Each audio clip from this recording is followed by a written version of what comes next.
O assunto do vídeo de hoje é muito polêmico, divide muitas opiniões e por conta disso é muito provável que algumas pessoas não concordem com o meu posicionamento.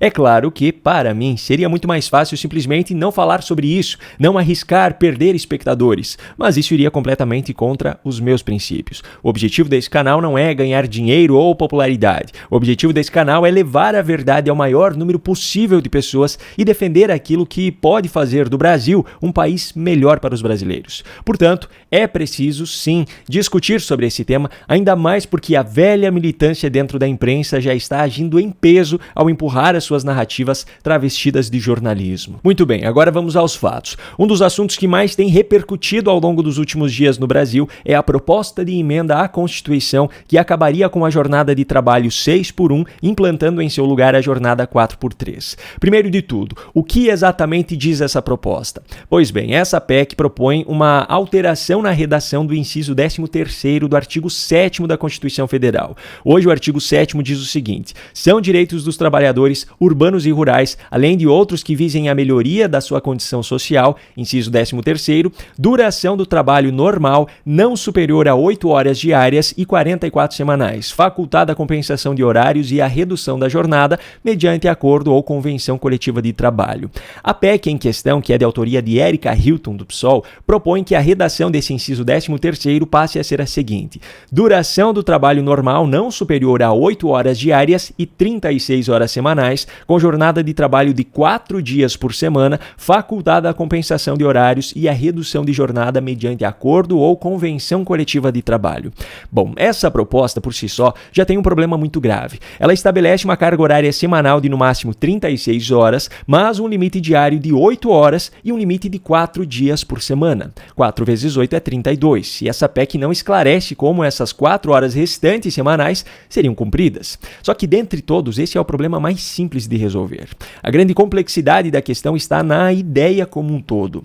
É inegável o fato de que a jornada de trabalho, como é hoje no Brasil, é exaustiva. A média de horas semanais trabalhadas por empregados no Brasil, de acordo com a Organização Internacional do Trabalho, é de 39. Comparada com a de outros países do G20, por exemplo, a média brasileira é maior do que a dos Estados Unidos, que é de 38, a do Japão, que é 36,6, a da Alemanha, que é 34,2, a do Canadá, que é 32,1, entre outros. Então, sim, no Brasil, o cidadão passa mais tempo trabalhando do que cidadãos de muitos outros países do mundo. Mas não podemos ignorar o fato de que, mesmo tendo uma carga horária média menor, países como os Estados Unidos, por exemplo, têm uma produtividade de seus trabalhadores maior do que a dos brasileiros. Então, uma carga horária menor não significa necessariamente uma produção menor. Além disso, seguindo no exemplo dos Estados Unidos, há uma série de diferenças em relação ao Brasil. Lá existe um salário mínimo por hora trabalhada e não por mês. Muitos dos direitos trabalhistas brasileiros também não existem em solo norte-americano, como é o caso do 13º salário, FGTS, multa de 40% por rescisão, etc. E mesmo assim, a qualidade de vida do cidadão americano médio é bem superior à do brasileiro. Afinal, o Estado não suga tanto do empregado e do empregador como acontece no Brasil. Enfim, deixando de lado a comparação com outros países e pensando apenas na realidade brasileira, o fato é o seguinte: a PEC em questão reduziria significativamente a carga horária de trabalho, mas não trata de nenhuma alteração no salário mínimo, por exemplo. Consequentemente, a produção em qualquer setor, a grosso modo, reduziria para cerca de 80% do que é hoje. Só que os custos de folha de pagamento para a empresa continuariam os mesmos. Em relação a esse ponto, tem muita gente que argumenta no sentido de que é justo reduzir os lucros dos empresários, porque para essas pessoas o empresário não trabalha, ele apenas explora o trabalho do seu empregado. Eu discordo totalmente dessa visão, mas concorde você ou não, o fato é que a realidade da imensa maioria das empresas brasileiras é muito diferente disso. A grande maioria das empresas brasileiras são micro ou pequenas empresas, e para muitas delas, reduzir a sua produção em cerca de 20% sem reduzir os custos significa inviabilizar completamente o seu funcionamento, porque essa situação, em vez de ser uma redução no lucro do dono da empresa, acaba representando, na verdade, a extinção de qualquer lucro, fazendo com que essa empresa opere em prejuízo. Nesse sentido, muitas das pessoas que compartilham daquela visão que eu citei anteriormente considerariam isso como algo ainda mais positivo, pois a classe empresarial, que na visão deles é a classe exploradora, estaria pagando pelos males que causou aos seus trabalhadores. Mas a realidade não é assim, a lógica é muito simples. Bem ou mal intencionado, o empresário não vai manter uma empresa dando prejuízo. As únicas empresas que continuam operando mesmo dando prejuízo são as estatais, porque é o povo brasileiro que as sustenta. Na iniciativa privada, essa redução drástica na carga semanal naturalmente levaria as empresas a optarem por uma das seguintes possibilidades. Primeira, reduzir o seu quadro de funcionários para diminuir os custos, o que impactaria diretamente nas oportunidades de emprego em todo o país. Segunda, priorizar a substituição de trabalhadores humanos por máquinas, que levaria o país ao mesmo cenário de crise por conta do desemprego. Terceira, fechar as suas portas, e isso também aumentaria drasticamente o desemprego em todo o Brasil. Quarta, recorrer à informalidade, e com isso o trabalhador perde todos os seus direitos trabalhistas.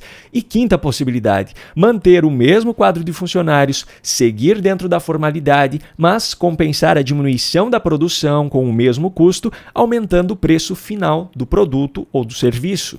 Esse daqui talvez seja o pior de todos esses cenários que eu apresentei, porque apesar da manutenção dos empregos, a inflação estaria nas alturas, o dinheiro perderia valor muito rápido, o poder de compra dos cidadãos diminuiria drasticamente e o maior prejudicado com tudo isso seria, obviamente, o trabalhador brasileiro. Portanto, diante de todos esses possíveis cenários, a conclusão da minha reflexão é a seguinte: o trabalhador brasileiro merece uma jornada de trabalho que não seja exaustiva, merece ser mais valorizado pelo seu trabalho, mas essa PEC de Erika Hilton não resolve esse problema. Na verdade, ela acaba criando muitos outros problemas. O único problema que seria solucionado com ela é em relação aos votos que Erika e outros deputados precisam para serem eleitos novamente em 2026, porque essa é uma narrativa perfeita para convencer grandes massas, enquanto os graves problemas ficam escondidos nas sombras. Que trabalhador não gostaria de poder trabalhar muito menos ganhando a mesma coisa? Isso é óbvio. O problema é que por trás desse sonho há grandes pesadelos, que são esses cenários que eu apresentei de alto índice de desemprego e de redução drástica no poder de compra do brasileiro.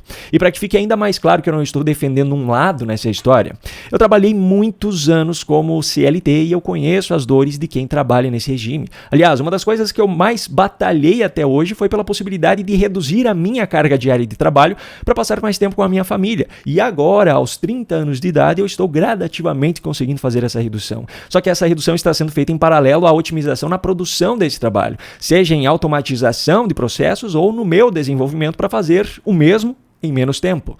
Ou seja, redução na carga de trabalho sem redução na produção. É uma transição sustentável, o que não aconteceria com essa PEC. Por isso eu deixo aqui o meu alerta. Muito cuidado com esse tema, não se deixe levar pelas discussões superficiais sobre o assunto. Essa proposta ainda está na fase de coleta de assinaturas de deputados para então poder começar a tramitar na Câmara. Até a noite de ontem, 134 das 171 assinaturas já tinham sido coletadas. Esse é um assunto que precisa, sim, ser discutido. Essa é uma transição que precisa ser feita para dar mais qualidade de vida às pessoas. Mas isso precisa ser feito de forma sustentável e não como está sendo proposto por Erika Hilton. Um grande abraço e até a próxima.